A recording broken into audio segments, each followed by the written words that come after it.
Thank you. Good afternoon. On July 18th, this government was elected to create economic opportunity, to solidly educate our future generation, and to fight the cost of living. We were elected to protect our seniors, stamp out antisocial behavior, and to harness all the energy and resources at our disposal to close the gap between the two Bermudas. Last Friday, in presenting the 2017 throne speech, we detailed precisely how we will begin that effort. This government, your government, cannot alone create an expanded economy, but through collaboration, including with the opposition, we can create the avenues and conditions that produce economic empowerment.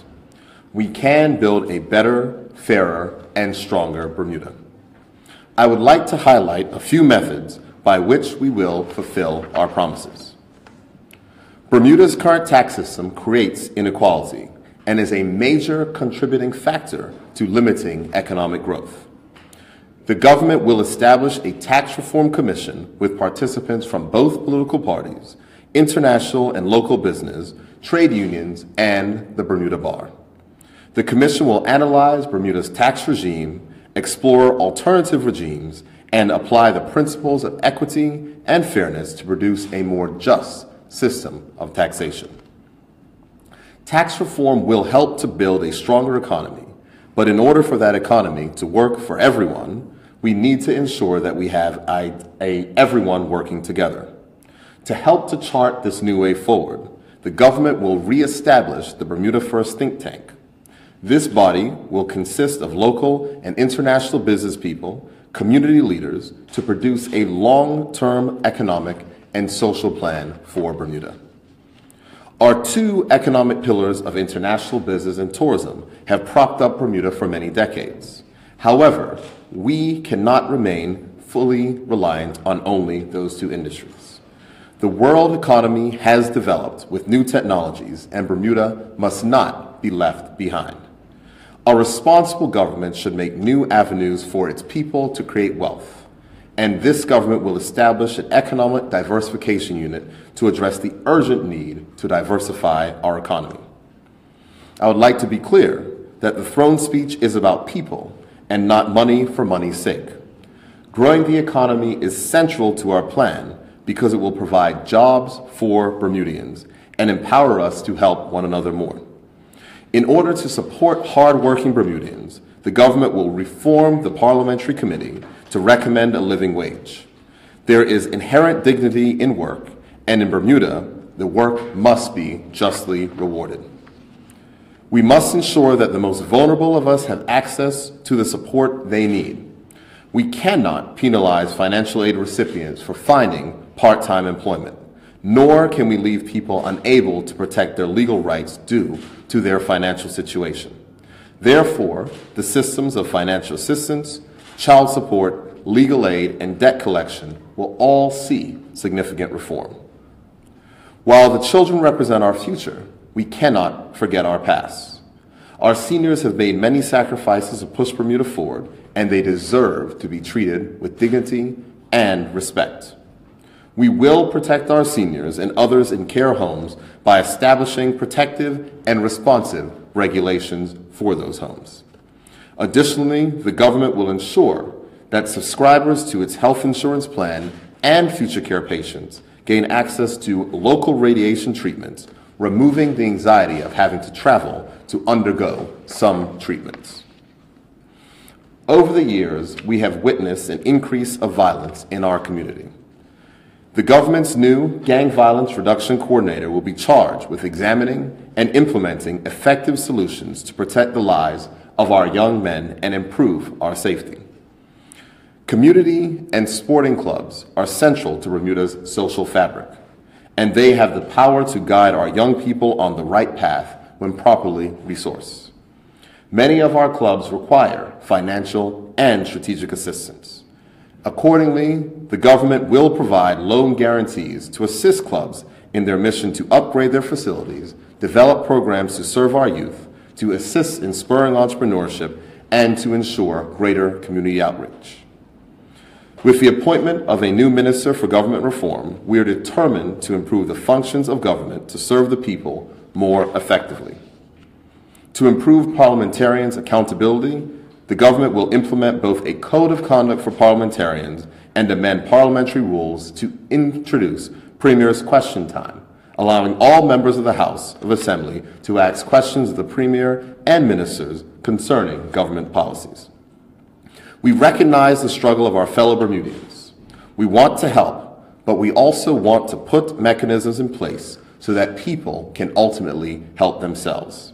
Simply put, if Bermuda does not work for its people, it will not work for anyone else. My ministerial colleagues and I have a full plate with this ambitious agenda, but we are committed to changing the status quo to ensure that hopelessness is replaced with opportunity. Inequality is not inevitable, and it is not coincidental. It occurs when governments serve profits and not people, and wishes for wealth to trickle down from markets. We will continue to focus on what our economy requires in order to give the people what they need as we go forward to build a better and fairer Bermuda. That's an overview. I will be happy to entertain any questions and let members of the media know that over the next few days and next week as well, individual ministers will be having individual press conferences regarding specific proposals with their responsibility. But I'm happy to entertain any questions on the throne speech or otherwise at this time. Paul?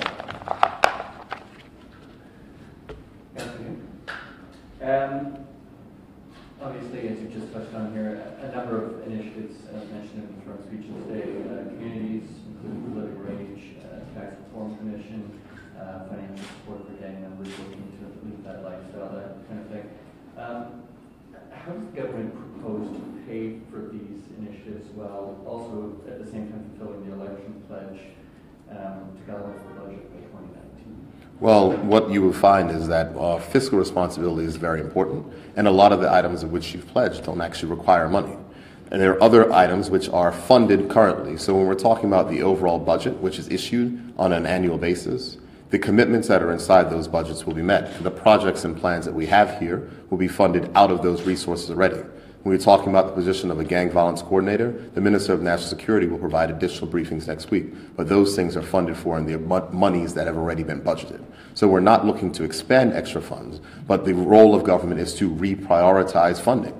And there's been places and times where we found some funding which can be stopped and can be used for things to accomplish this government's priorities. That's it, Paul? That's all I have. Trevor? I have a question. Since you talked about finance, and you're the finance minister, you have such an outstanding debt. How is your office and your administration going to tackle that debt? And this not going to happen within 5 years. So what is your plan for bringing down the debt that we have? Here's what I'll say, Trevor. Before we talk about reducing the debt, we have to get to the point of balancing the budget.